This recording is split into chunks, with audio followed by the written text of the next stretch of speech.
evening, everybody. Hope everybody's having a nice summer evening. We just had a hard rain here in Pittsburgh. A real gully washer knocked the power out for 45 minutes.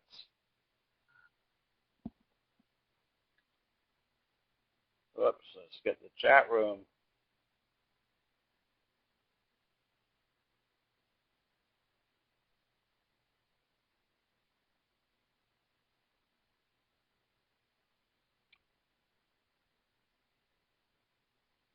Okay, as we saw, there was really nothing changed investor sentiment today.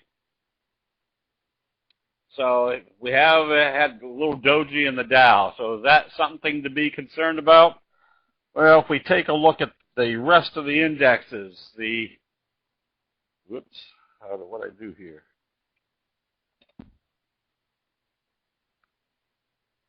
The NASDAQ, which opened lower on Friday, not immediately, but saw that they weren't going to trade it down. This was a kind of a reaction, knee-jerk reaction to the Google and Microsoft earnings coming out weaker.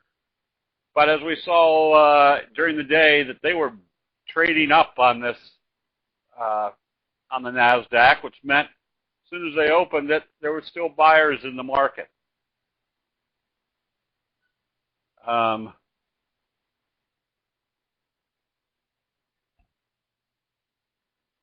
Okay, Roger.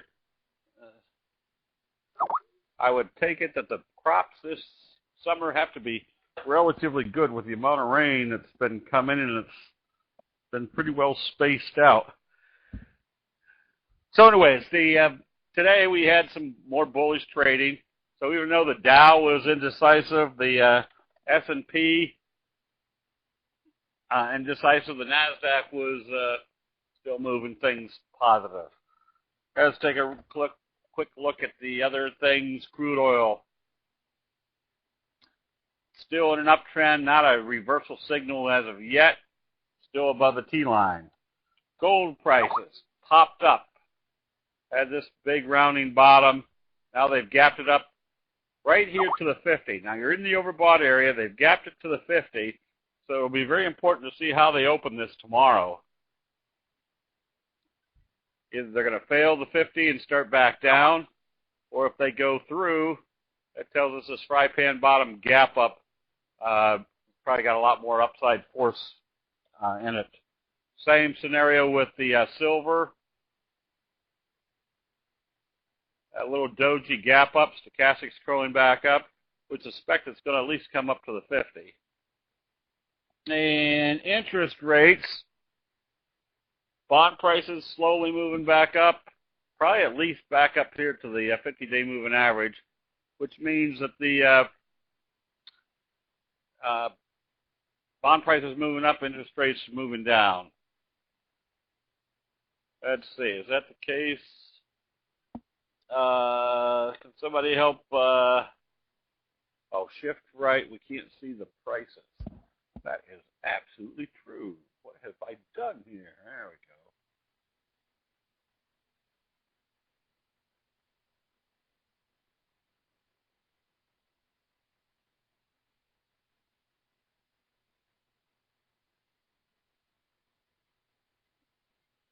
There we go. How's that?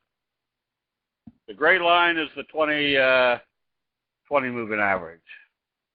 Black line is the T-line, the 8 exponential, 50-day moving average, and the 200-day moving average. Okay, so let's see, what else do we need to look at? I've been long in the Japanese yen here for the last couple of days.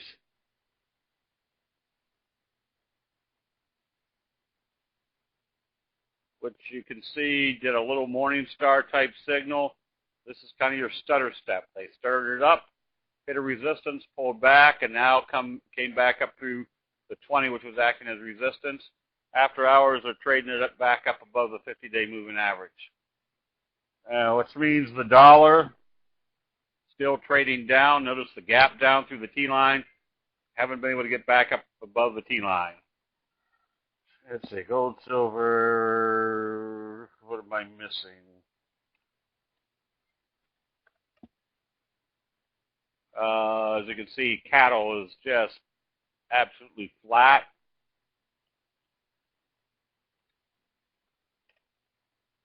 Hogs moving up nicely. Ever since they did this hammer. Oh, had somebody mentioned I'm confused about the hammer, the inverted hammer, the hanging man, and the shooting star.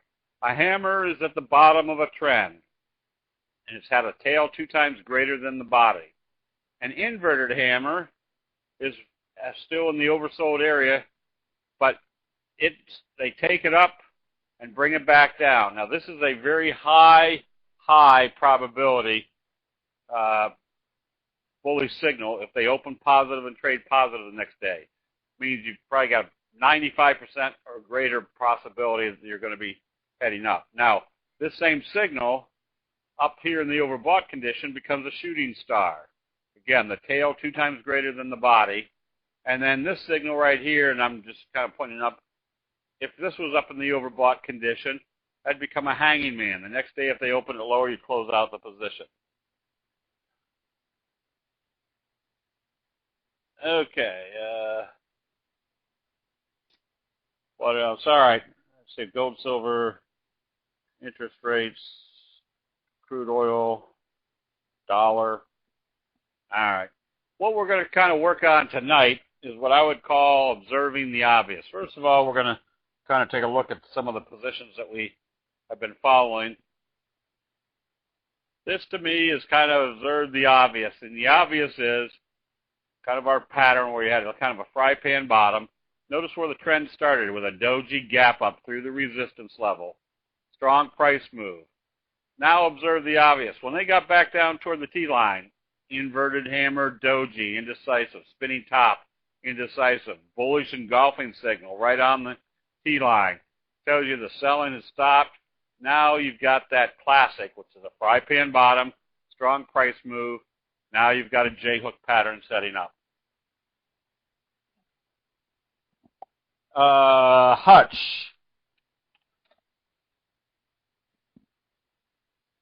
This, to me, is observe the obvious. A fry pan bottom.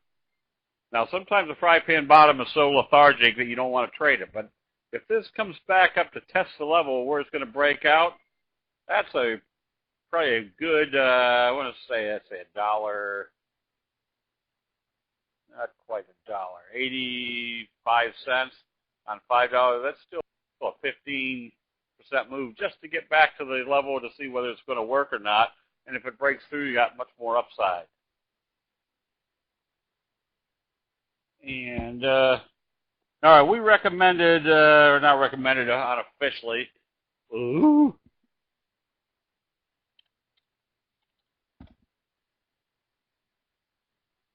TGH, because look what it did. Kind of coming out of this resistance level with a gap up. So it came up through the 200, off the 50, off the T-line, gapped up. So if you look at this chart on a long-term basis, if we can ever get there.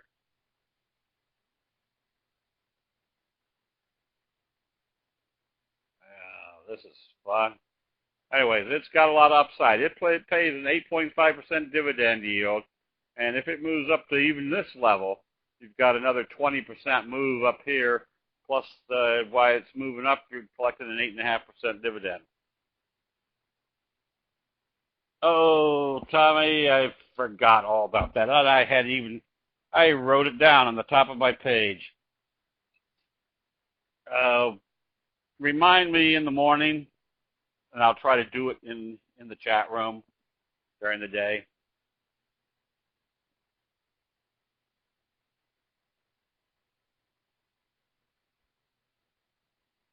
Let's see, where was I? Now I've forgotten completely. Oh, let's see. We recommended ACRX, again, observing the obvious, which is it's moving up a nice uptrend, pulls back. Uptrend, pull back, right to the T-line. Which tells me if this is my trend channel, this could move up a pretty good strong move just to get to the top of the trend channel again. Especially if it breaks out through this level. We've already had a doji gap up off the T-line. Stochastics curling up. Now, there was a question the other day, said, oh, a lot of the recommendations, the stochastics aren't in the oversold area. That's true, because if you're sitting in a market like this, you probably don't have very many good positions that are still in the oversold area. Probably everything's moving. So what do you want to find? You want to find the ones that are moving the best in this uptrend, which means they're probably already, if they're a good position, they've already moved. Now what we're looking for is the pullback. When is it time to get into a move? When we're seeing some sort of pattern set up. Yeah, I'll get to all the symbols.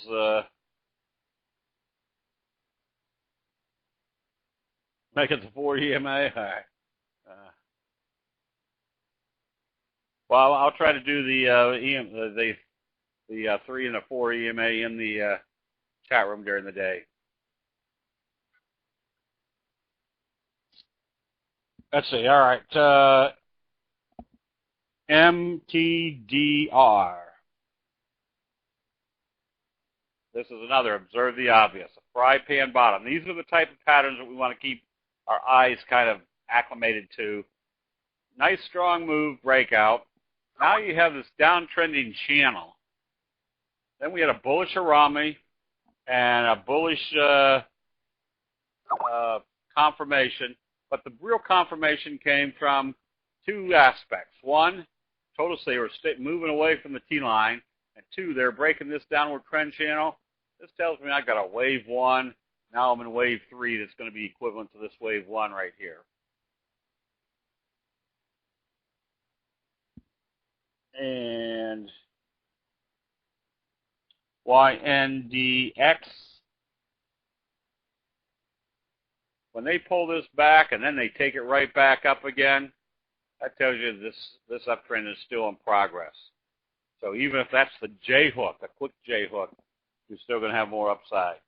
Yeah, these rounding bottoms, basically what they have built into them is investor sentiment that doesn't really give as much concern about the market in general.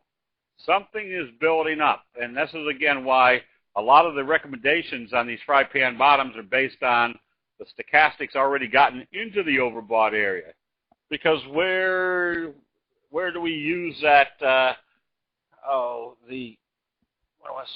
truism of investors to our advantage? Most investors buy exuberantly at the top. So if we're in an overbought area and we're coming out of a pattern, that means this investor sentiment is building up and will give you a good, strong price move out the other side. Scotty.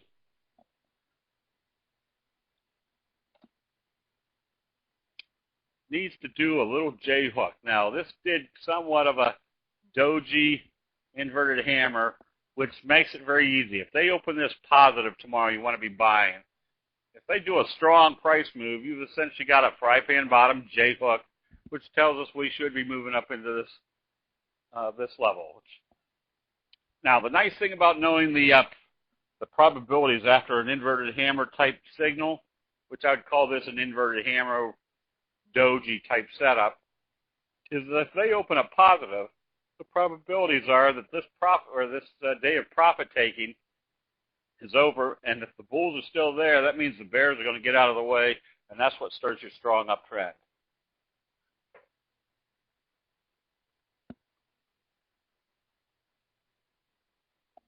Okay, let's see. Now here's a quiet one that has been working very well. Is BGFV. Kind of broke out through this level, did some consolidation. Now we have that doji type day to day, which makes this very simple. If they open this positive, you've got a doji sandwich. Where's the doji sandwich coming off of? The T line. And if they do another day like this, where does that put them? Out above this little resistance level. Tells us we're starting our next wave up. So essentially, when we analyze something like this, all we're doing is analyzing what would the price pattern be, and what does a positive open after a doji tell us? It's going to move in that direction. If it moves in that direction, what's that whole pattern setup tell us? We're probably going to have a doji sandwich. And if we have a doji sandwich, it means we're breaking out. Same scenario right here. Left-right combo. That's one of our strongest reversal signals. Notice what they did today. They used the T-line one more time for a support level. Did a doji. If they open this positive and do a doji sandwich, you can pretty well see that J-hook pattern is in progress.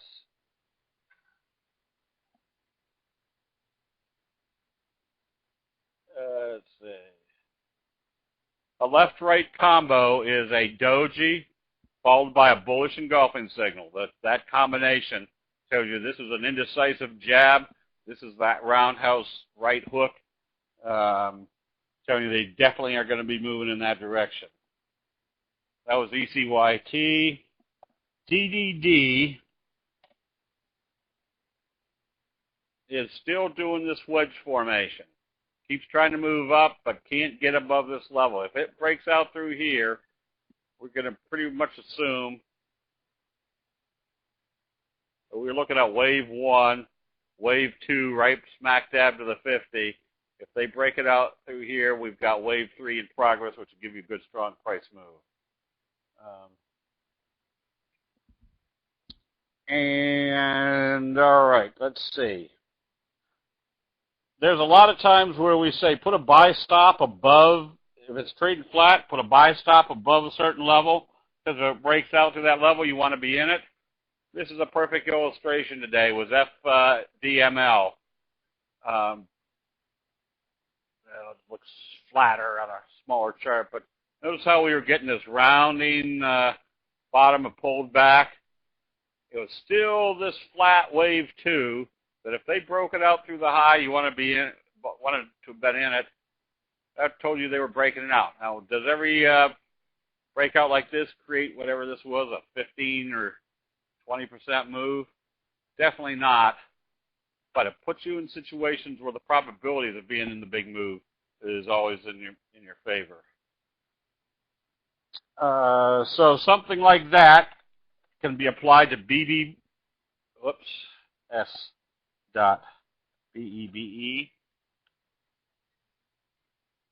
Notice what resistance level this closed at. Remember, the bigger the signal, the higher the probability there's been a change of investor sentiment. So let's see if we can do this.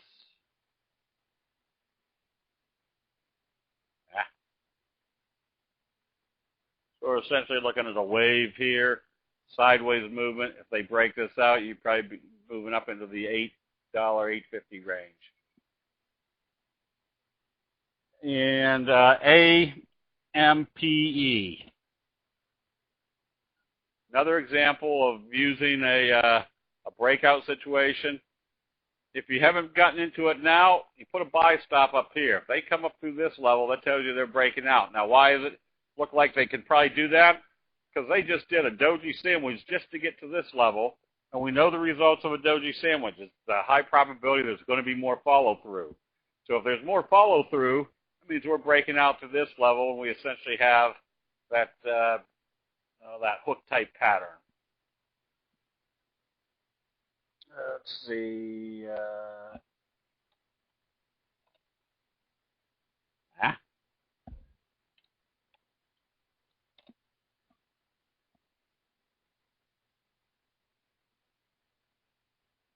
Same scenario here.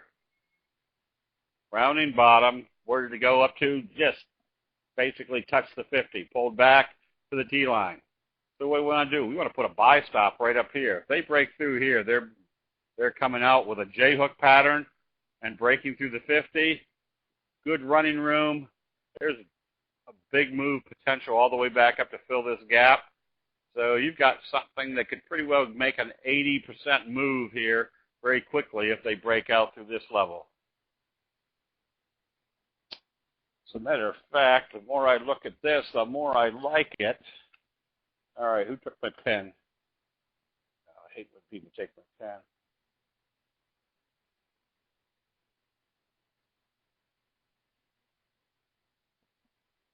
And CYTK.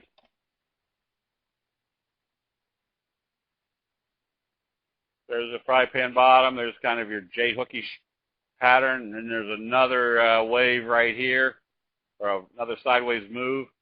Today we did kind of a morning star signal. If you're not in this, you just put a buy stop up here at 15 or 1430. If it breaks through there, good possibility you're going to have another big price move. So a lot of times, instead of sitting there and hoping that the price goes up, I would rather be buying it as the price is going up through a resistance level. So look at ACAD. Indecisive right now, but we can see that there's a fry pan bottom, maybe a cup and handle setup. It's easier just to put a buy stop right up here at whatever that may be, $21. But if it came up through $21, that tells me they're probably breaking this out somewhat in the same magnitude move as this.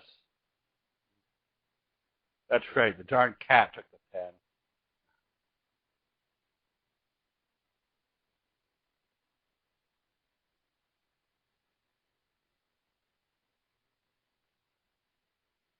And let's see, we recommended EXAS today, but it didn't execute. But if it opens positive, again, that simple rule, they're going to move it in the direction how they open it. They break out through this level.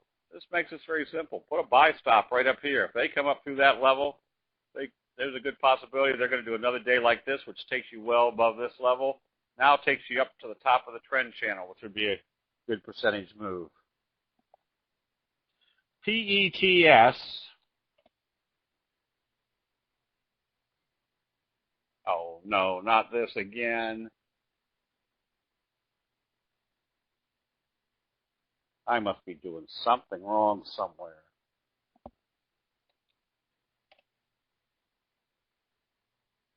Well, for crying out loud. There we go. All right, so what were we doing? All right, this was just kind of giving you an example. Fry pan bottom, there's a reversal, there's a doji sandwich, traded positive. That day and that day somewhat equivalent. If they are, where to put us out here. So that just gives us a nice strong indication of when to be buying. And in this case, if you were in it after that little J-hook doji sandwich, you get the benefit of a nice big price move. What was the last symbol before PETS? So EXAS.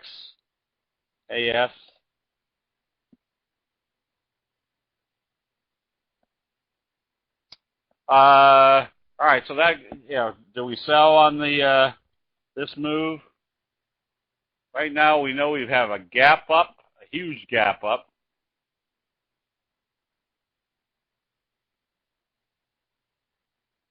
So it looks to me like you've had this trend.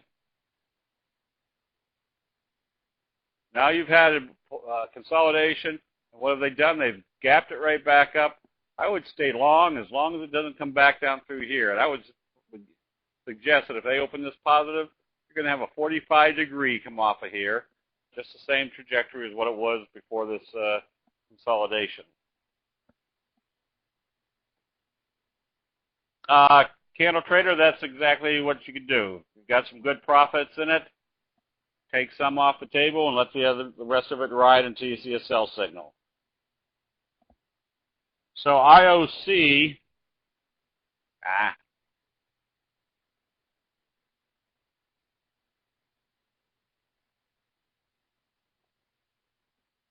IOC, this one was to illustrate that if you see a doji, let me make this bigger. This is just very simple, high probability trade execution. You see a doji sitting right on a resistance level, stochastic still in an upward direction. Very simple. If they open this positive the next day and trade a positive, it's moving in the direction how they open it after a doji, number one, and number two is telling you the 50 is not acting as resistance. Now, that's got the possibility of doing a bigger doji sandwich than this day right here, because if everybody and their brother can see that the 50 is not acting as resistance, they're all piling back in. We have the opportunity to be in there immediately without too much hesitation, because we know exactly what this should be doing if it opens positive from this level. Cartech, that's why you read book number 3 every night before you go to bed, just so you don't have your emotions. Remember, prices don't give a hoot what you think. The prices are going to do exactly what the charts say they're going to do.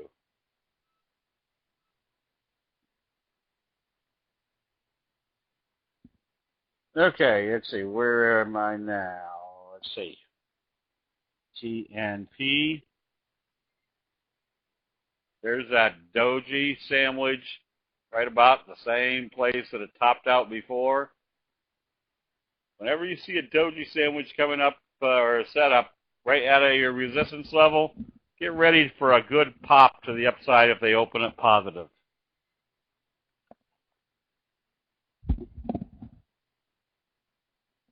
Let's see. What is the, I think it's Candlestick Profits Eliminating Emotions.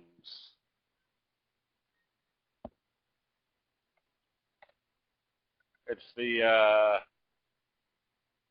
red cover book. Same scenario here. You have a doji after gapping up.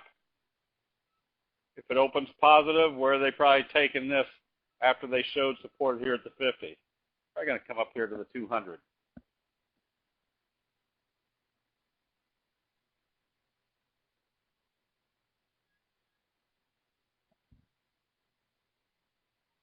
No, the point of the book, that book, was no matter what trading system you use, which in this case I'm a very strong advocate of candlestick signals because they're high probability, but if you don't have the right perspective to keep your emotions out of your trading, remember the biggest faux pas or the biggest problem most people have is not the trading system, it's their own emotions of putting that trading system on correctly.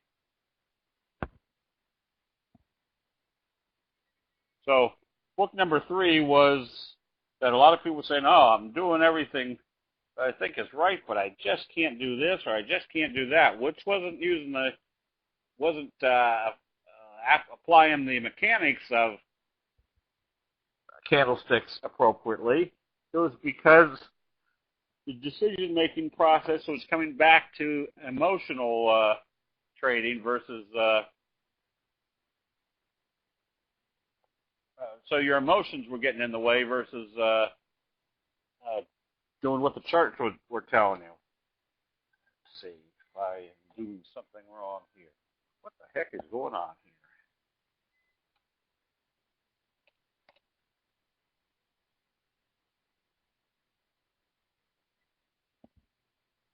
Oh, this was another example of observing the obvious. So you see a doji, you see the price come right over to the 50-day moving or the T line, do a doji. Very simple rule. They're going to move in the direction how they open it after a doji. If they've moved sideways right to the T line, look for a nice pop to the upside. A pop to the upside told you the T line was still acting as support, number 1, and they were breaking out through this level. So anytime I see something moving sideways, I'm not necessarily anxious to buy it until it does get to the T line. What did we just do there? CGI. SRPT. Moved up, came right back to the T line. Notice the T line acted as support. Then you had a doji, bullish confirmation, broke out to that level. So now you've got a J-hook pattern in progress, which tells me if this is wave 1, wave 3 is going to be finished well up here somewhere. GFI. Make this a little bit bigger. All right, so here's what we got. The Stochastic's still heading up. Inverted hammer. Now again, I'm going to illustrate that the inverted hammer and a bullish confirmation, the probabilities of being an uptrend are extremely strong. Probably the highest probability of a correct trade behind the kicker signal. that, and this becomes a very simple execution. If it opens positive, and you already have in the back of your mind that if it opens positive, you have an extremely high probability they're taking it higher, then they definitely should not trade it back below this level. If they do, you get right back out of the trade. And CSTE. Oh, I didn't even get to the point of this last one. What was it? GFI. GFI. Little doji right above the T-line. I'm sorry, the 50. Makes it very simple. They open this positive, they're still taking this up away from the 50. You're going to get a good day trade at least out of it. Let's see, CSTE. Big day, doji, opens positive. You want to be going after it. You're coming out of this rounding fry pan bottom pattern.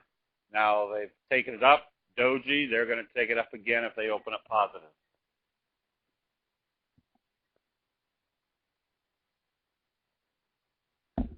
Let's see. Not necessarily. If they bust this out, your next target eventually is probably going to be the 200-day moving average. Now, will they get there all in one move? Probably not. Probably have some J-hooks on the way up.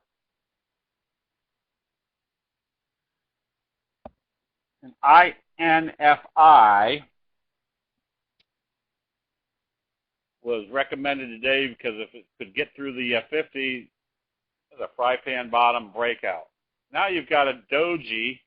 If they open this positive, what's the prospects? The prospects of the doji sandwich. If they do a magnitude of that size right there, that means you're coming up through the 50. That means you're getting pretty close to this gap area. If they get into the gap, they're going up here. If this opens positive, you want to be buying. They're probably going to eventually take this right up to the 200-day moving average.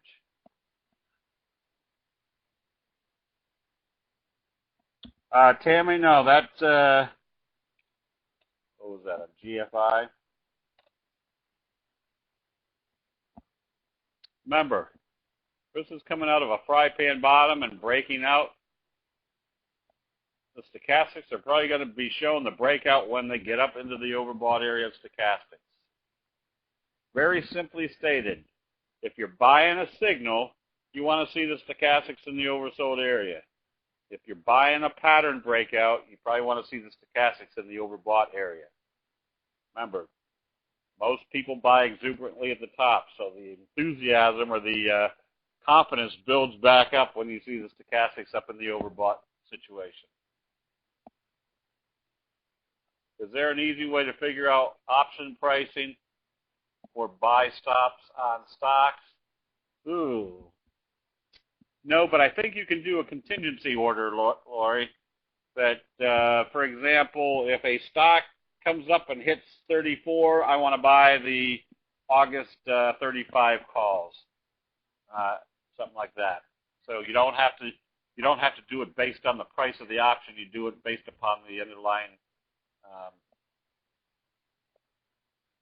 entities. Susie, what was that you would say again? If you're going to buy a signal, you're probably looking for a signal in the oversold area. If you're going to buy a pattern, you're probably going to want to see the stochastics in the overbought area. Is there a projected target from a scoop breakout? Not necessarily.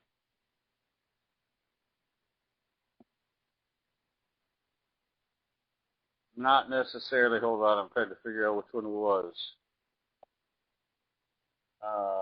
P. That's not it. Well, shucks butts.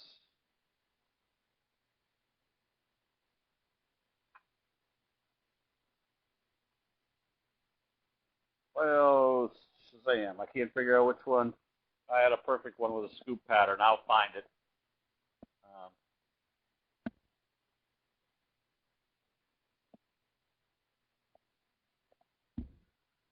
Okay, let me get through this, and I'll get to everybody's questions here.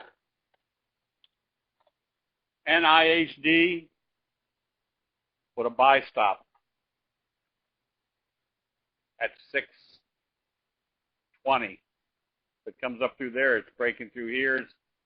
Now notice what this signal is today, the bullish engulfing signal with a booster. So that booster was basically telling you the sellers were all taking it all the way down, and the bulls stepped in and sopped up all that selling. It means there's no sellers or very few sellers in the way anymore. If they open this positive, it's going to be a strong price move.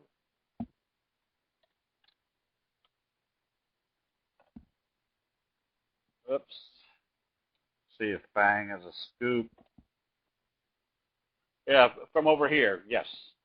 So once you have the, know that you're going to have a slingshot effect coming out of there, basically if this is wave 1, this is wave 2, then wave 3 should be equivalent to wave 1. So this one you continue to hold for a little bit more there.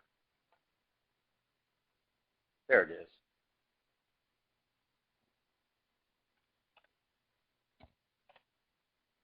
CBYI.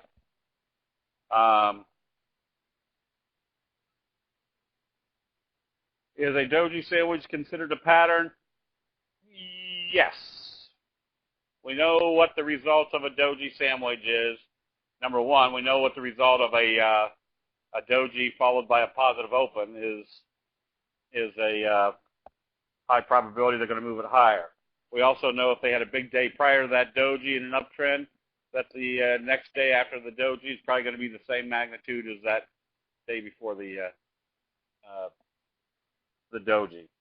So it becomes a pattern that, and it can be a pattern that's highly predictable in the sense that just a simple rule of it's going to move positive after a doji, or the price is going to move positive after a doji, but there's a good possibility now that doji sandwich is going to be put into place. So here's a little scoop pattern. Notice you got a nice strong price move. Wave 2 is a little scoop pattern. Wave 3 on the slingshot effect, I'd probably equate to this. So if it moved 22 points from here, it should be able to take you up pretty close to the $80 range.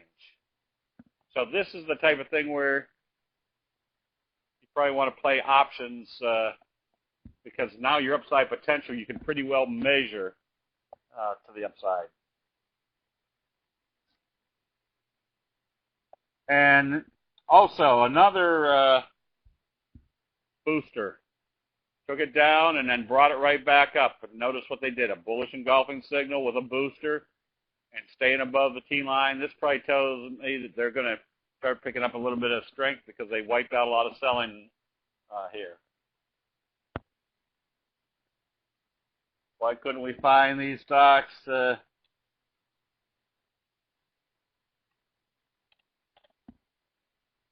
Whoops.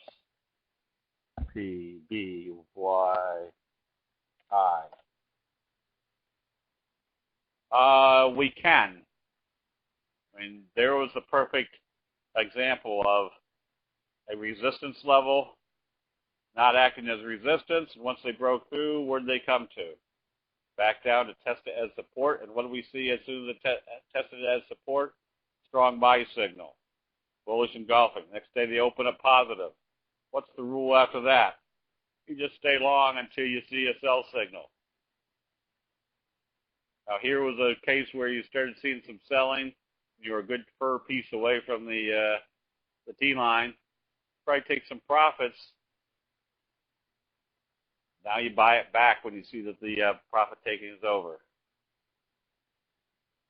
All right, and let's see. What was the other one that is kind of like that? AERG. Wave 1, Wave 2. Started picking this one up right in this area after we did a bullish harami and a close above the T-line, and then broke through this downtrending channel, staying long with this until we see a sell signal and a close below the T-line. Now it's getting a little bit toppy, so the worst case scenario is if it opens weaker tomorrow, you close out the position, and then you just put your buy stop right up here. If it turned around and came up through that level, that booster bullish engulfing tells you that they took out all the sellers and they're ready to take it up higher.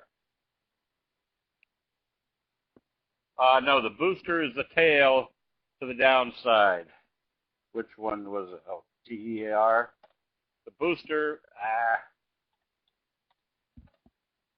is this little tail down here, like a booster rocket.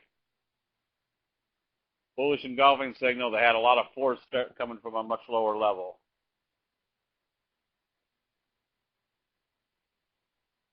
Yeah, so that's Partech. You brought up a good question. We recommended this one down in here somewhere because we had a doji bullish engulfing. This told us that wave 2, we're going into wave 3. So all this is now becomes a very simple process. You continue to hold this one until you see a sell signal. Let's see, YRCW. When they gap down, do kind of a signal. This is almost a hammer signal. Take it back up. Let's make this bigger. That gap down and kind of a reversal signal tells you that's where the selling has come to an end. This pretty much tells me I want to be buying on positive trading from here, because now you've got wave 1, wave 2, wave 3.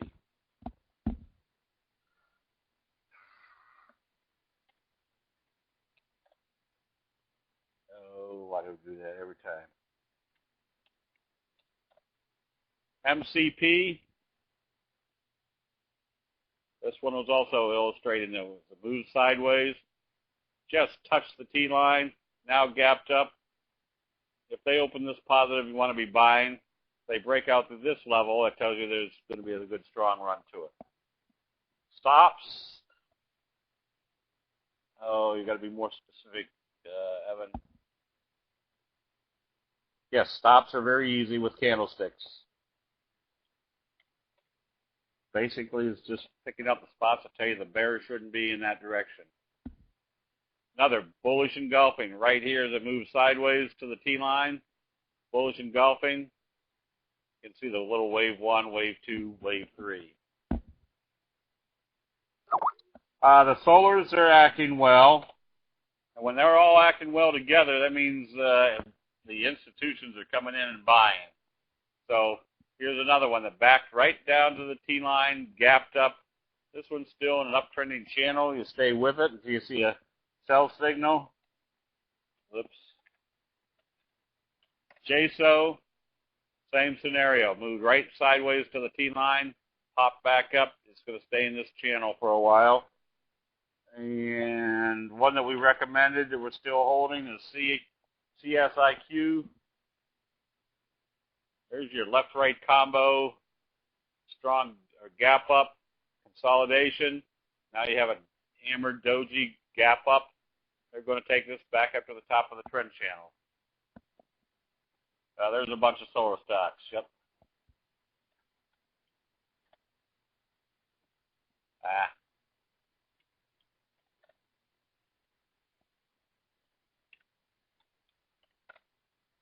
TSL, inverted hammer. If it opens positive, you want to be buying. Where's your target? You can see the channel. Could be all the way up here. A good hefty move.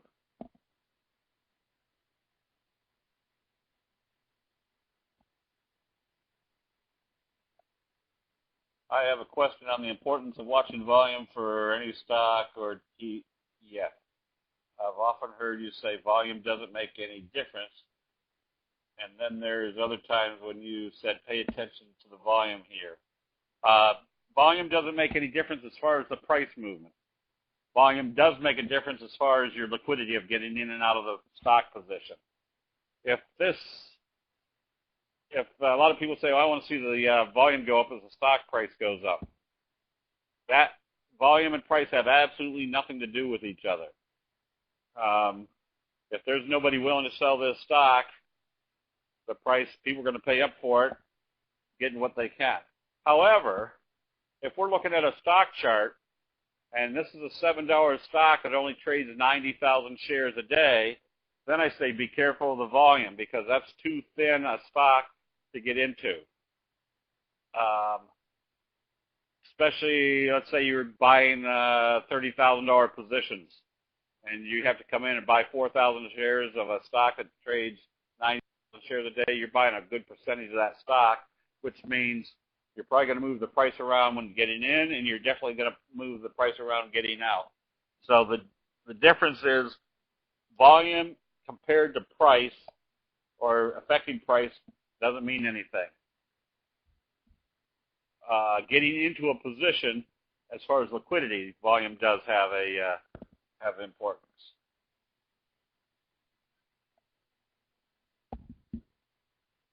Okay, let me see where we are now. Okay, watch for another pattern, which is the wedge formation. Notice how this wedge is forming, and notice what we did today. Doji makes this very simple. If they open this positive tomorrow after the doji, you got kind of a flutter kicker signal, but it would basically tell you they're taking it higher, which means they're breaking out through here. So now you're a little rounding bottom, strong price move, wedge formation consolidation, breakout. That's usually going to lead to another strong price move. The consolidation will be over. And TWRD, same scenario. Notice how the T-line, you got a T-line crunch that pushed everything up through this level. There's your left-right combo with stochastic still curling up. This tells me I've got a wave one, kind of wave two, going into wave three. And RVLT. Another kind of little mediocre wave here. But if they open this positive and break out to the upside, wave one, wave two, going into wave three. So anytime I see congestion, but it's kind of like a pennant formation, but they're pushing it up to the resistance level, they break through the resistance level, everybody's going to be watching that, and that's when they start jumping in. Okay, a few more. The inverted hammer, again, is a very high probability trade setup. There's your inverted hammer with a bullish confirmation. What did that also tell us? It told us that this J-hook pattern was in progress. The probabilities of a price move going positive after an inverted hammer confirmation is extremely strong. And if we know that, then we can tell that this is going to be a J-hook pattern that should be breaking out to the upside. When you say opens positive, do you consider pre-market activity? No, I want to see what the market is doing.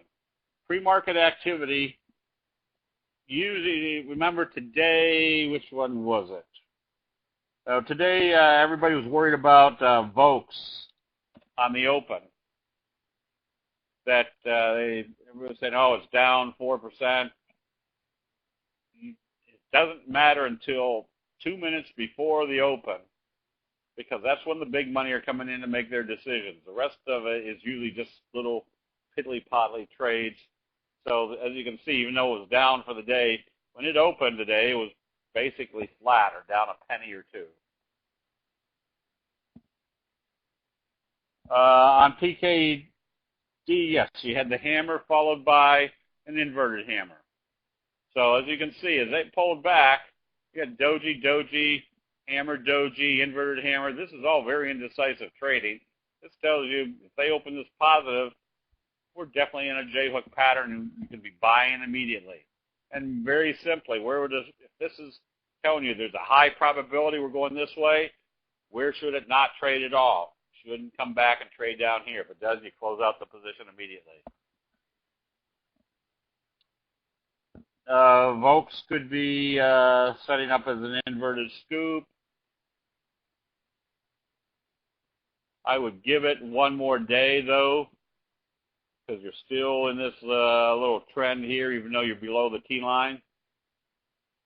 If they took it down below this trend, little trend channel, yes, they're probably coming back to the 50.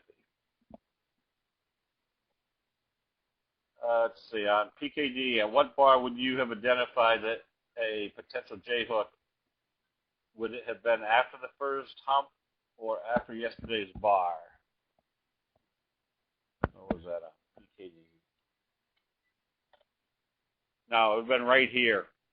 But if I saw this going on, if I bought here, I wouldn't be concerned that it closed back here because of an inverted hammer. I know what to look for the next day, that it needed to open positive. Or if I saw this, knowing that this was indecisive trading back to the T-line, if it opens positive after an inverted hammer, I know the probabilities are pretty strong that they're taking it up. I'd be buying on a positive open that next day.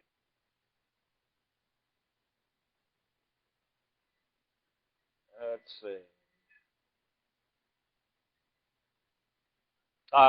Bruce, yes, not necessarily meaning that it's opening positive. If I said I want to see this open positive, and it opens right here, but the market in general opens up down 80 points on the Dow and 20 points on the NASDAQ, I don't have to jump right in. I can see what's going to happen. But if this opens positive and the market's opening flat or still in the trajectory of the trend that we think it should be, then I'll start buying immediately. And immediately might be 2 minutes, 4 minutes. Sometimes it opens positive and the market's off 50 points on the open, but that's the morning profit taking. I might 30 minutes later start buying because the market starts coming back up and it's showing strength in this one, or in that price move. Dish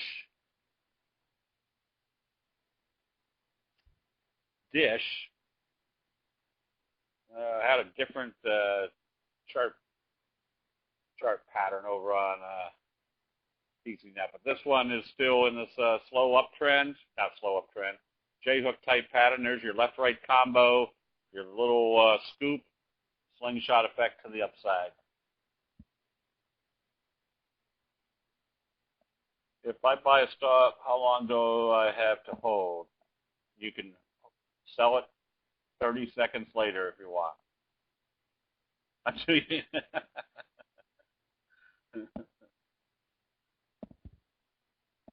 Should an inverted hammer be part of a pattern to be effective? No. Inverted hammer can be an individual signal by itself. But if it's in the pattern, that's exactly why we want to know what the results of specific patterns are or signals, is that if we know what the result of a signal is, then we can see what that pattern is going to be doing. This one has got that little fry pan bottom, whipsaw. Usually the whipsaws, they take it down and they bring it right back up. That usually starts a very strong price move. This is AMAP. And IQ and T. You can see the J-hook pattern setting up. So this is one where I wouldn't be afraid to be buying on positive trading on this one. Let's see. David L. pointed this one out today. JNY. There's your strong price move. There's your consolidation. There's your bullish engulfing. You've got a J-hook pattern setting up. So I'd be buying this one on positive trading. And where wouldn't I not want it to close? I wouldn't want to see it close back below the halfway point of this candle, which tomorrow will also probably be where the T-line is. And XONE, like DDD, has pulled back, and now it's starting back up. So where do you buy a stock? Well, I wouldn't be buying it if it's zooming up like this, but I would be buying it if it pulls back and does a signal that tells us the selling has stopped. That was the bullish Harami. Now we've closed above the T-line. That tells me I'm probably back in an uptrend. So I got a J-hook pattern. Is this wave one or is this wave one? I don't know. I'll just keep owning it until I see a sell signal. Boston Scientific, did we do that earlier? That was a case of positive trading after a doji right on the resistance level out of a fry pan bottom. This tells me there's probably more upside. And LEDR, same fry pan bottom, This one, all you do is continue to hold as long as it stays above the T line. This is telling you there's build up starting to show up here. Build up of investor sentiment.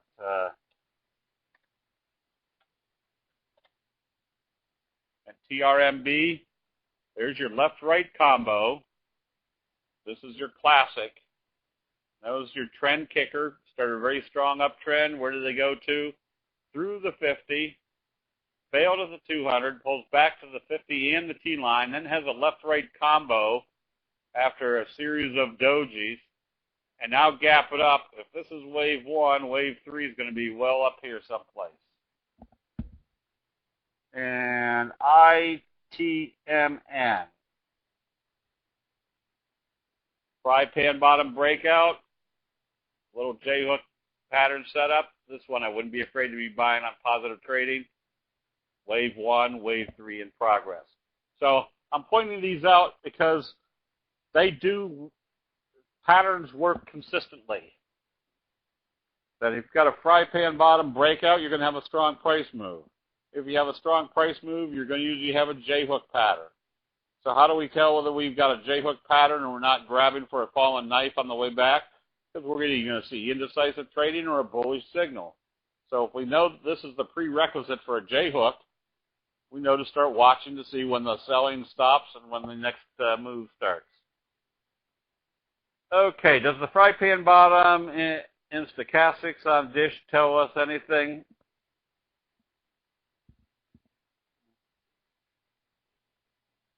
In Dish, why do I keep doing that?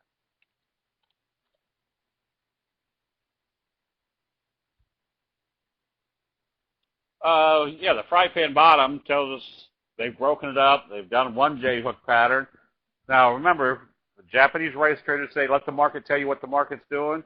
We've got a strong price move, a pullback. Strong price move, looks like a pullback. I would be ready to buy this if I'm not, wasn't in it already on the next bullish signal. And so never shoot without a target, okay?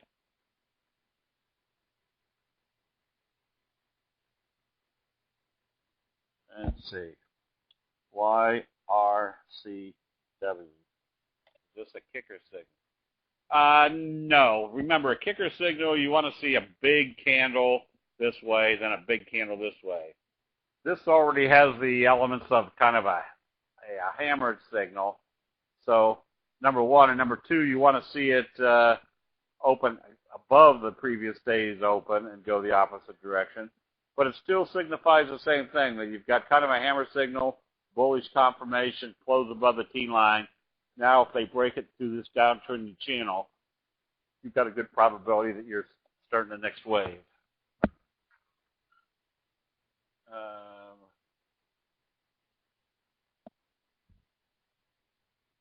When do you decide to use the halfway point of a candle as opposed to the T line? A lot of time the T line is, say a lot of times the halfway point is fairly close or kind of coincides. First of all, if you're buying something that's trading relatively close to the T line, you want to use the T line to tell you it's time to get back out. If you're buying something, what was the one that, for example, on this, if the T line only comes up to here tomorrow, and the halfway point is here, I'm going to use the halfway point. Because if it closes more than halfway down this candle, and the candle that told us we were breaking out, I'm going to use the halfway point. Now, if it turns out that the T line and the halfway point coincide, that's that much more evidence that if it closes back below there, you want to be out of the position. If earnings are coming up, do you wait until after earnings? That's up to you, Hank. Remember, the candlestick signals and patterns are the accumulative knowledge of everybody buying and selling during a specific time frame. So if earnings are coming up tomorrow and they're still buying going into the close today, that tells you something. That tells you the smart money or the people that are probably in the know are buying based on what their knowledge is as far as what the earnings might be. So again, I've stated many times that there are I would say for every time there's a negative surprise, and it's usually around earnings time, you're probably going to get 4 or 5 positive surprises if you stay with the stochastics, if you stay with the statistics of the. Oh no, I forgot what I was even saying. Oh, that for every time I get hit with a negative surprise, I usually get hit with 4 or 5 positive surprises based upon the signals.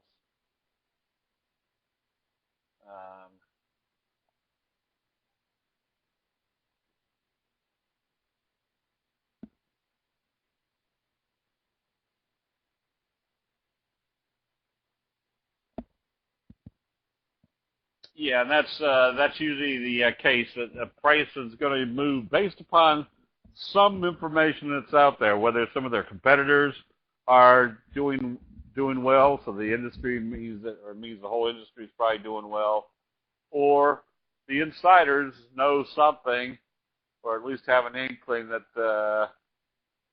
earnings report is going to be favorable or negative to the stock price. Can you explain why you want to sell money signal in the oversold area and a pattern in the overbought area? Because a pattern is a buildup of investor sentiment. And where do most people buy? They buy exuberantly at the top. So when this investor sentiment builds up, your stochastics are usually going to be up here in the overbought area because that's been building up, and that's where it's going to start breaking out. Now, on the other hand, if I was buying a signal, like a bullish Harami, I want to see that it's in the oversold area as I'm buying. Is a bull engulfing pattern a buy signal if it does not cross the T-line? Yes. Remember, the first criteria for candlestick analysis is the signal itself. The T-line is just a very effective trend indicator. So if I was looking at this and I saw, all right, the T-line's up here, the next day is trading positive, I'm going to be buying, because where's my first target or my first place that I really want to scrutinize to see if it's going to continue up, and it's at the T-line. So I'm not buying because a bullish signal occurs below the T-line. I'm buying, and then the T-line becomes my first area of assessment of whether it's going to go through that level or not.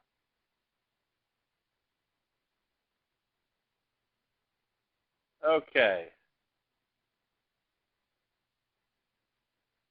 Would you sell premium and earnings due to pumped up options before the announcement? No, because if you're kind of speculating that they're pumped up the options prices wrongly. Again, people are buying and selling based upon information. So if they're buying going into the earnings, somebody knows something. I would rather go with the chart pattern or with the buying going into the close than going against it.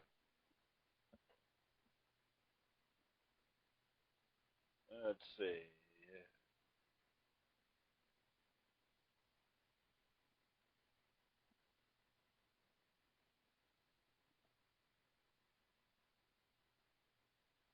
Okay, let's see. Are there any other questions on candlesticks?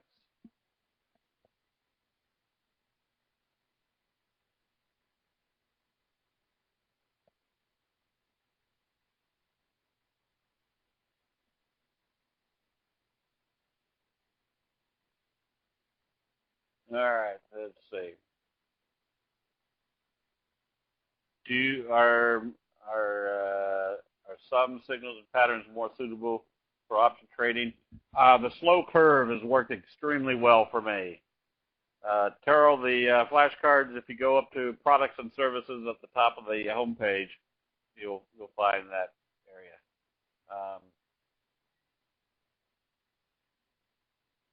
The difference between a left-right combo and a bullish engulfing is a left-right combo is a doji followed by a bullish engulfing signal. Then a bullish engulfing signal can engulf any type of trading day prior. I mean, just a down candle, then a bullish engulfing signal. Which comes back to that anytime you see a doji incorporated into a reversal signal, probably the reversal is going to be a much higher probability and a much more potent reversal.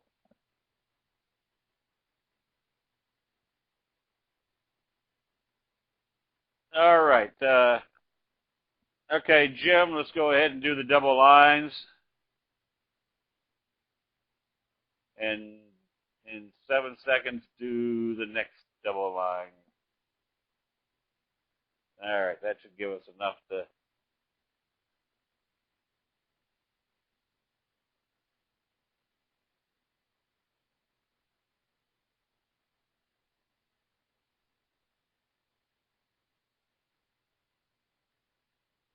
Okay.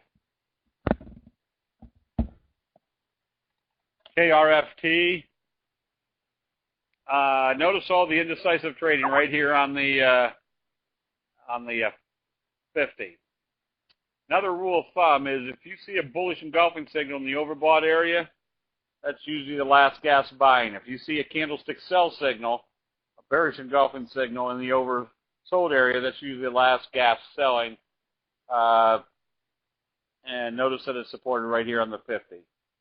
And that's why you let the market tell you what the market's doing. The last time it's supported on the 50, they popped it up. Same thing here. So that tells me we're still in an uptrend.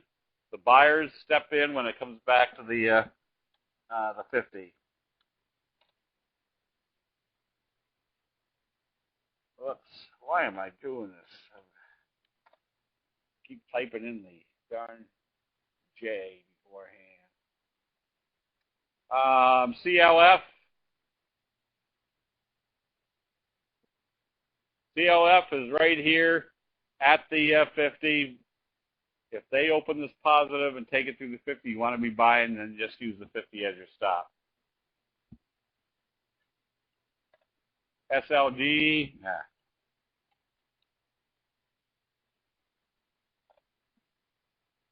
Well, it says bucks. SLD is not working. SLV, silver came up today. I would anticipate they're going to come back up and test the 50. Google, you just have to be ready. Again, if they bring this back up above the T-line tomorrow, you want to be back to buying. Notice what you have. You have a fry pan bottom and then the whipsaw. And usually if this whipsaw happens at the end of a fry pan bottom, the whipsaw will also push it in a strong market with good enthusiasm. But it's not unusual to see a whipsaw type trading at the end of a fry pan bottom. INFN, all you can do here is stay long. Now this is kind of a hanging man, which makes this very simple. You need to see this open flat or positive to stay in it. If it opens lower and starts trading down, that means they've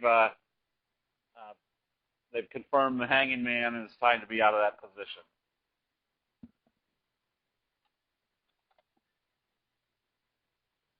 Notice that they didn't stop here at the 200. Went right through. Now what you have to watch for is this resistance level right here. So you watch to see if they do something indecisive and then pull it back. I'm probably going to come back and test the 200 to see if it's going to act as support. NOC, stay long as it stays above the T line. Notice your little left-right combo here that showed you that they've taken out the sellers and you've still got some more upside. There's your little fry pan bottom. There's your little J-hook pattern.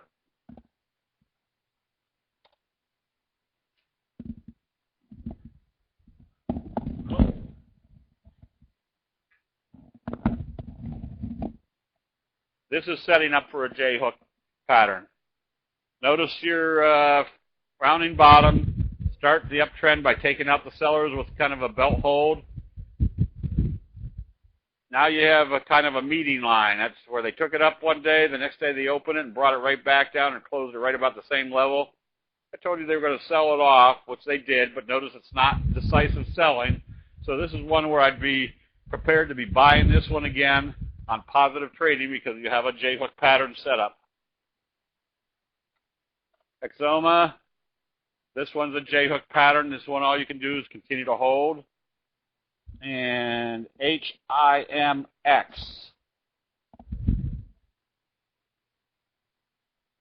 Gap up, I wouldn't want to see it close back below the low of the day. As long as it stays above, or stays positive above this level, you stay long. The gap up is telling you information that they really want to be back in this one. Reggie supported right on the 50 with a little bullish trading. If they bring this back up, I guess it is tomorrow that Reggie comes out with earnings in the morning. They need to stay above the 50. Right now, you shouldn't be in it because it was closing below the T-line for the last 4 days. But if they bring it back up above the T-line, breaking through this little downtrending channel, that tells you a story that off the 50 they were buying again. VNDA, this one should have been closed out today. You had a doji right on the T-line. They're going to move in the direction how they opened it. They opened it lower. More than likely, they're only going to come back here and test the 50. Then you can always buy back in on the next buy signal. Disco, bullish engulfing. Yeah, I can't see what the volume is on this one, but you could be buying on positive trading. Your more concern, though, is to break out through this little downtrending top for it to really get moving. And EQIX, this one you stay short. Make sure I'm in the right chart. Yep, stay short on this one. And Tesla,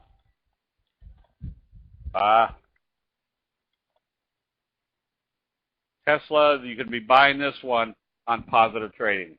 There's your piercing signal. There's your close above the T-line, a little inverted hammer type signal. If it opens positive, there's your J-hook pattern setting up. Oh, mercy sakes, Sam. I'll do 3 of these. IPI. This one's too sideways. I'd be trading something else. Paycheck. Oh, Verifone. Another one that I'd rather pay just above the 50 if it does kind of a little cup and handle and breaks through the 50.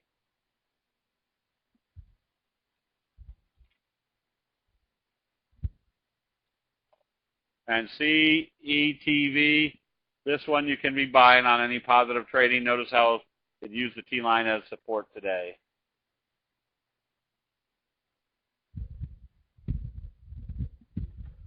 UNXL has been kind of sluggish. I wouldn't be in it right now. You can see that there's probably kind of a very slow fry pan bottom setting up. There's nothing, unless you see a big breakout, there's nothing here that tells you the bulls are trying to take control of this one. And YRCW, this one you can be buying on positive trading tomorrow. WBMD. Oh, come on. There we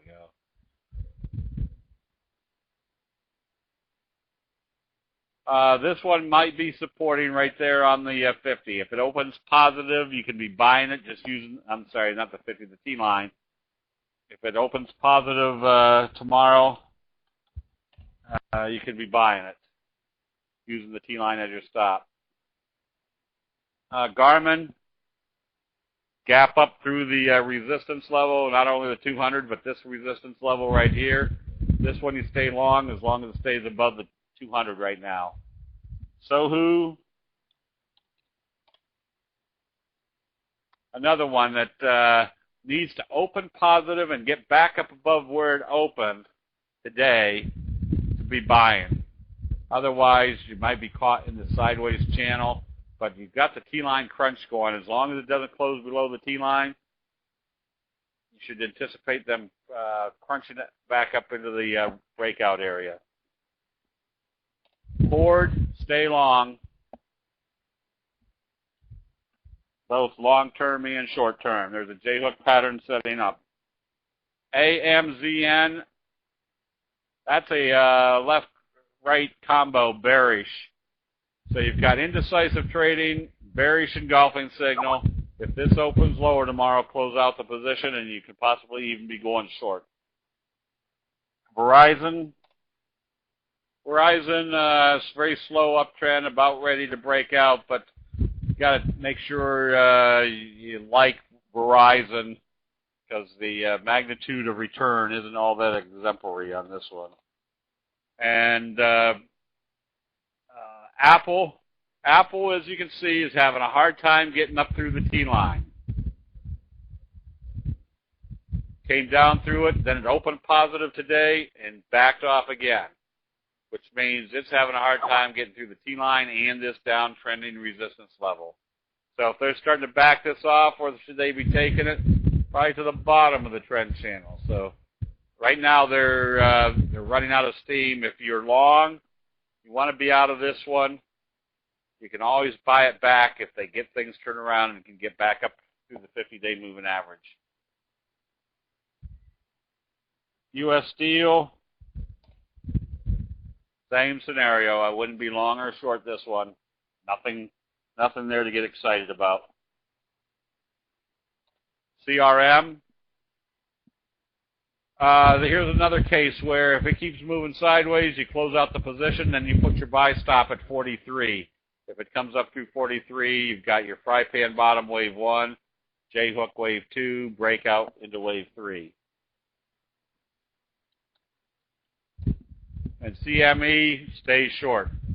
First target is probably the 50, but you don't know that. For all we know, they're taking it down to the 200, but I would be short right now.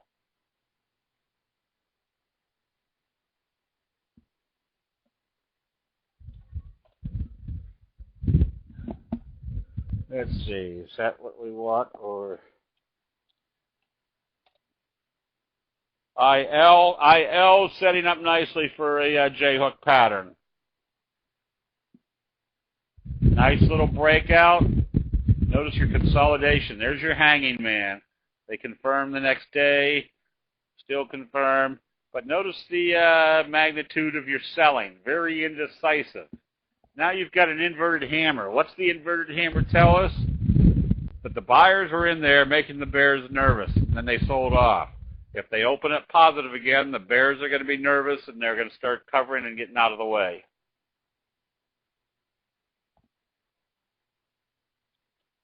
CUR.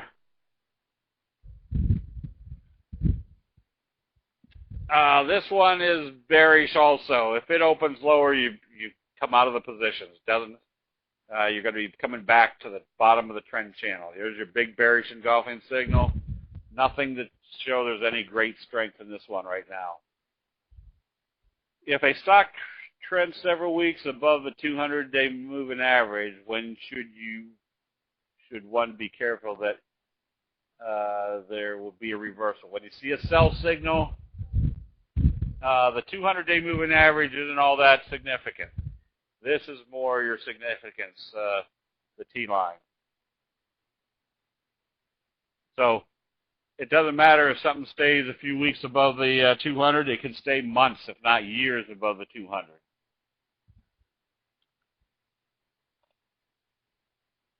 HNR, all you can do here is stay long until you see a sell signal and a close below the T-line. CLSN backed off after the gap up. Somebody pointed out today, logical spot was to close out the position if it came back down through the low of yesterday. If it bounces back up off the 50, remember, this is still the information piece right here. They gapped it up off the bullish signal. told you somebody's in there buying. As long as they don't get it back below the 50 and the T line, which tomorrow will probably be one and the same, get ready to buy on the next buy signal. And so we did Google. Facebook is kind of doing it, setting up for its little J-hook pattern. Facebook came up, bearish engulfing.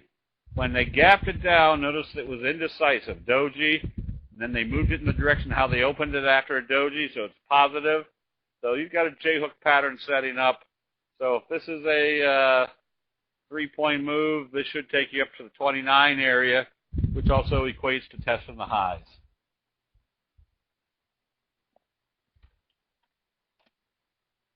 NAT, stay long, but be prepared to take some profits on the next sell signal. ARRY. This one's got a J-hook pattern setting up. This one you can be buying on positive trading tomorrow. BAC, stay long on this one. There's kind of your fry pan bottom, and notice when it got to this level, they gapped it up through that resistance level. It tells you there's still upside as long as it doesn't give you a sell signal. Schlumberger, same scenario, gapped up through the resistance level, more upside from here. I would use, right now, I'd be using this low. More than likely, I'd probably be using this one. If it opens positive, it shouldn't come back down through here. If it does, that means there's going to be some profit taking back to the T-line. PSA, stay long until you see a sell signal, but there's no indication right now that there's any reversal set up. Ben, notice how it backed off, used the T-line as support. Doji, bullish confirmation. If this one trades above, I would rather pay $150 and 50 cents, knowing that it got through the 50 and broke through this level right here. That would tell me they're trying to take it all the way back up to test the highs.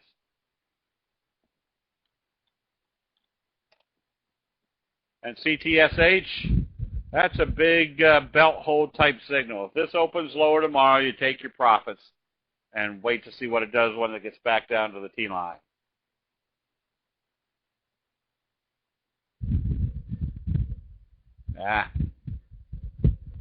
Well, where did this come from?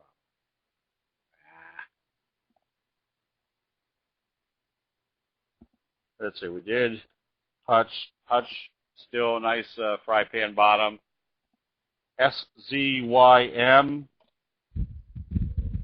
still caught in this sideways movement. It needed to break out the other day, but notice it did touch the T-line. Put a buy stop here at $12.06. If it comes up through there, they're breaking to the upside.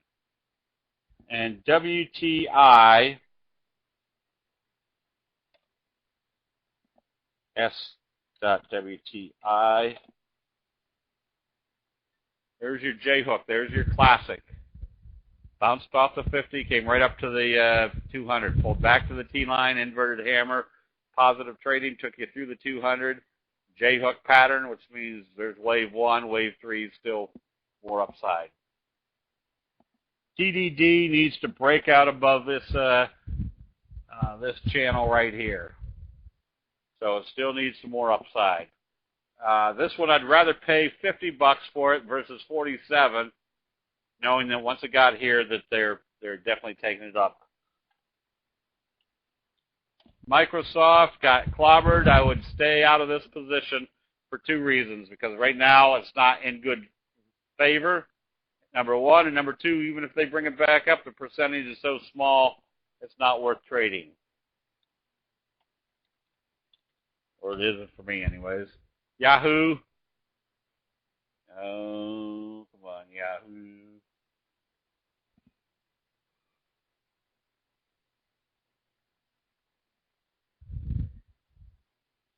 Yahoo, if they open this lower, close out the position.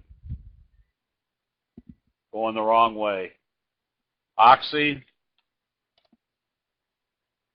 This one, if it opens positive, you buy immediately. The doji sandwich will take you out through the resistance level.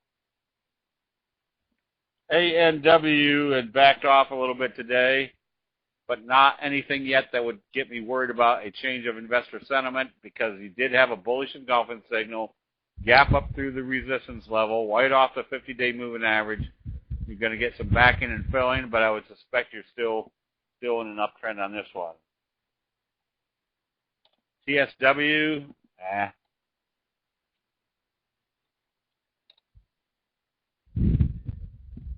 well, that one's not coming up with anything. That might be a lap. There's your left-right combo. Now remember, we just said if you see a bullish engulfing signal in the overbought condition, probably doesn't mean much, but this isn't the top. This is in the congestion area. So if they open this positive after a left-right combo, and you're not at the top, meaning it wasn't out here by itself, they open this positive, that basically tells us that we had a J-hook pattern set up.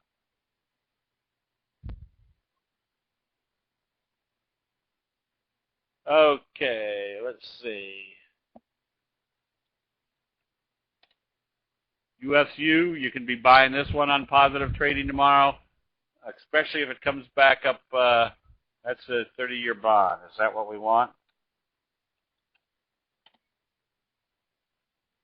That was a big breakout, the scoop type pattern breakout. This one, I would be now converting to my 10-minute chart to see what to do, make sure if it starts selling off, that I want to take some profits also. INVN, this one came back up above the T-line. If it opens positive, you're still in this uptrending channel. Look for it to go to the top of the trend channel. Let's see, Dow Chemical. Dow Chemical, a little bit toppy up here. Flat at best. Your stochastics are telling you you're up there. Right now, I wouldn't be buying this one. Just wouldn't be selling it. I just wouldn't be buying it. STWR. There's a little left-right combo setting up for the J-hook. That one looks good. Let's see. I think we did CLF. This one you could buy on positive trading tomorrow. It opens up above the 50.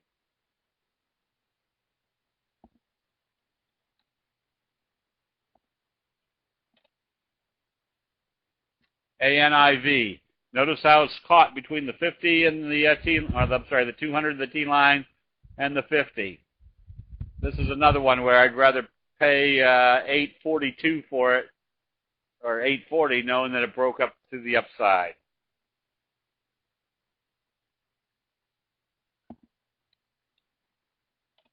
And CPWR, this one's staying up above the T line. If it does a positive open tomorrow, you want to be buying, because that tells you they're still moving away from the 50. Let's see, EVIX.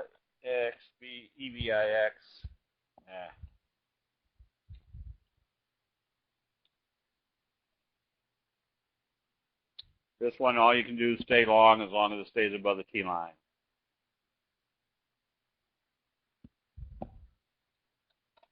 Pro.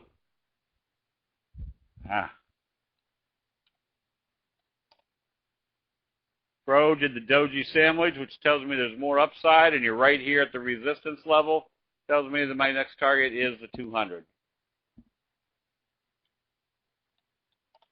TSLR. S.TSLR.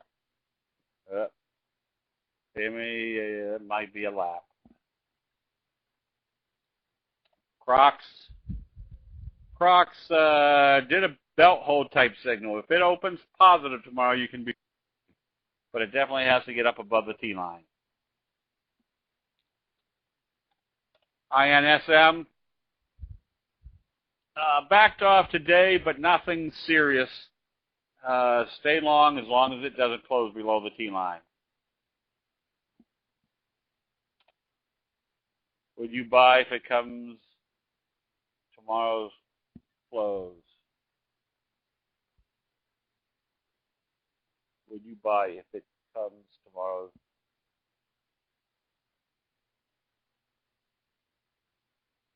Car Tech re-asked that. I think there's a couple of missing questions or words in the question.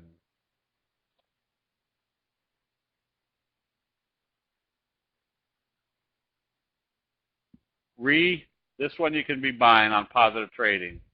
Would be breaking out into new territory. INTX. I wouldn't be doing anything too much with this one until it gets back up through the 200. CART. That one doesn't look fantastic either. It's a kind of a belt hold signal. It doesn't look like there's a whole lot of volume in this one.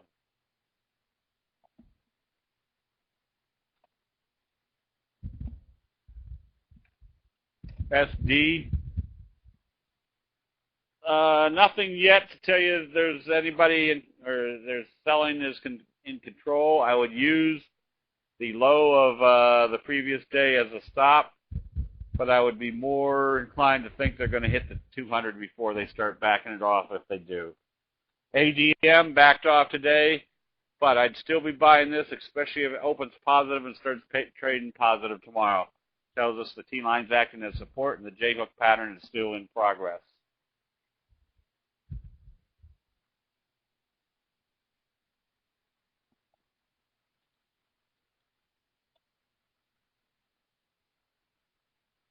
CTXS. Yes, this one you want to be buying on positive trading with the anticipation that once it gets to the 200, it's going to go through. And if this is wave 1, wave 2, wave 3, it's going to be well up here someplace.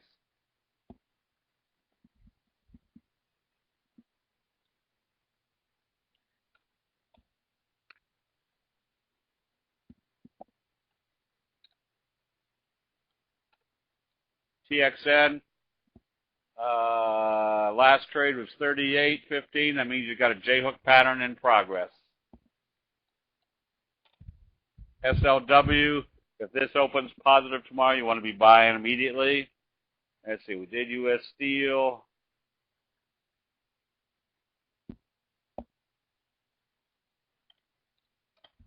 STP, bullish engulfing off the T-line. This one you can buy on positive trading. MYGN, another J-hook pattern in progress. If this opens positive tomorrow after today's doji, look for a doji sandwich. That tells you they're probably going to be breaking out through this level.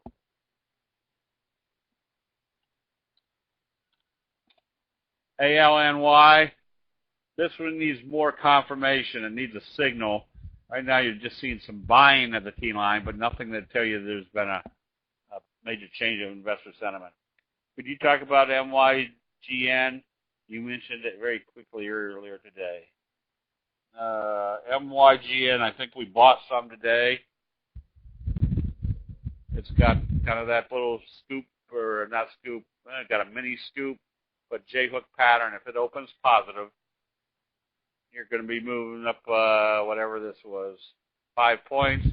5 points would take you up into this range up here.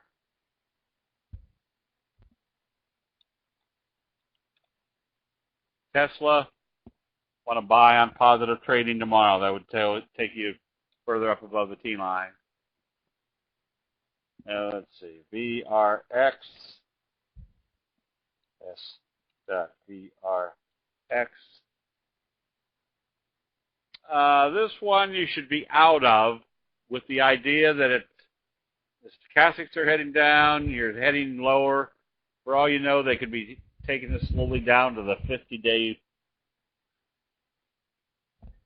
moving average. And the worst case scenario is you can see all these dojis on the pullback, that if they open this positive, you can buy immediately because now you have a cup and handle set up. AKS, there's that little kind of T-line crunch that pushed you up through the 50.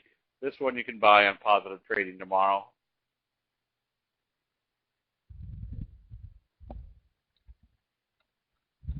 CENX, another one that can be bought. I'd rather put a buy stop at 1025, knowing that if it comes up through there, it's starting to run. That was CENX. CCJ was mentioned in the room today. That's a good little J-hook type pattern. This one I wouldn't be afraid to be buying. The Japanese yen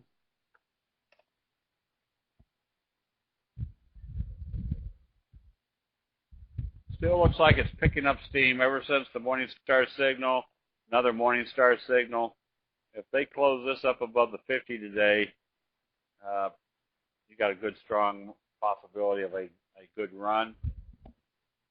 The dollar probably still heading down to test the 200.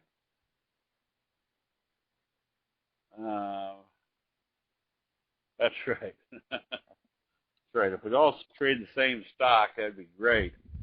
Goodyear, all you can do is hold until you see a sell signal. Eurocraft chart is much different. Maybe I hit the wrong symbol. But here's a doji right at the resistance level. If it opens positive coming out of this fry pan bottom, I don't know what the... Is that the right chart for CRFT?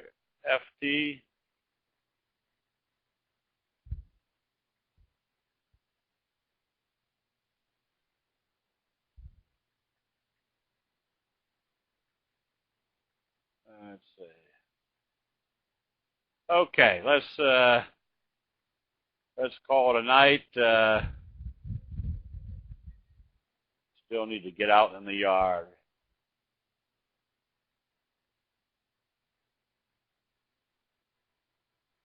Mercy sakes, still lots.